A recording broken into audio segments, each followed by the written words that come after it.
also, why did you choose to do a PhD?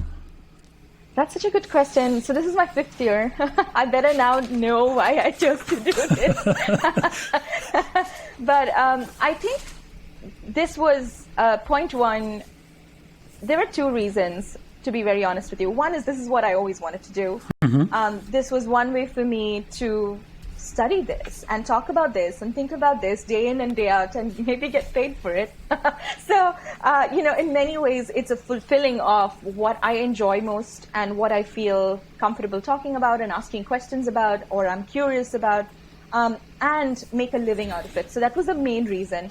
But another reason, the more practical reason, was at some point I was settled into a life of consulting and so on, but I always wanted to do research, and because something that I love doing is asking questions, gathering data, being, supported by evidence, all the things that are actually a bit quirky, like being tentative because you're not really sure, because you can't always be sure.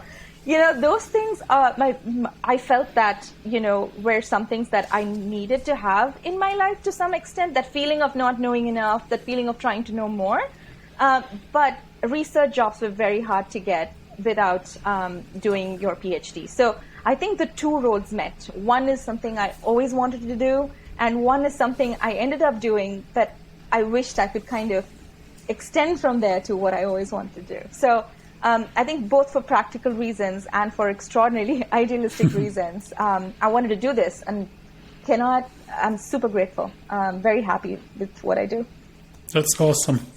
That's really, at first it seems like a lot of people, at least my friends, everyone is doing a PhD now. So I'm always very interested in why they are choosing to do a PhD. And the second thing is, what are they going to get from doing a PhD? Because definitely for 5 years, that's 5 years of studying and spending time, and maybe at times you're not working at the main things that you want to do.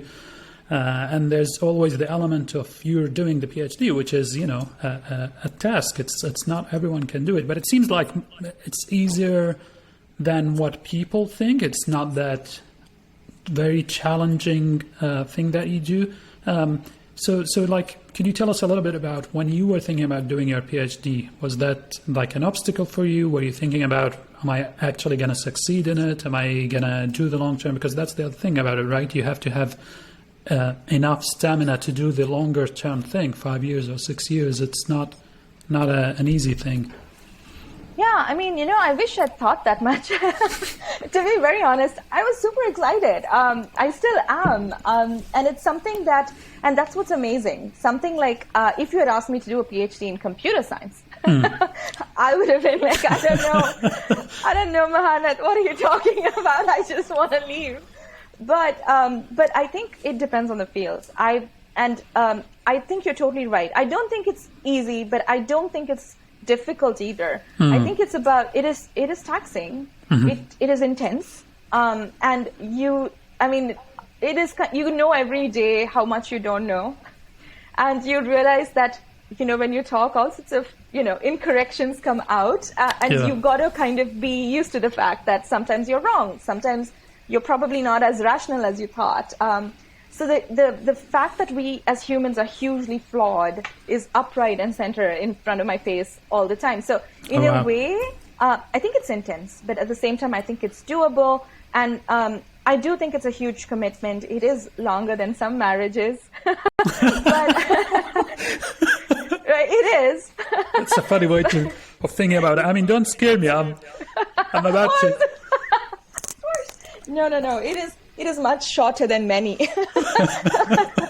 But I do think if you love it, it will feel engaging and fun every day. I wake up to wanting to do more of this. So. That's awesome. Like when you were starting, and I know that you were excited about it, you didn't think twice, but do universities or supervisors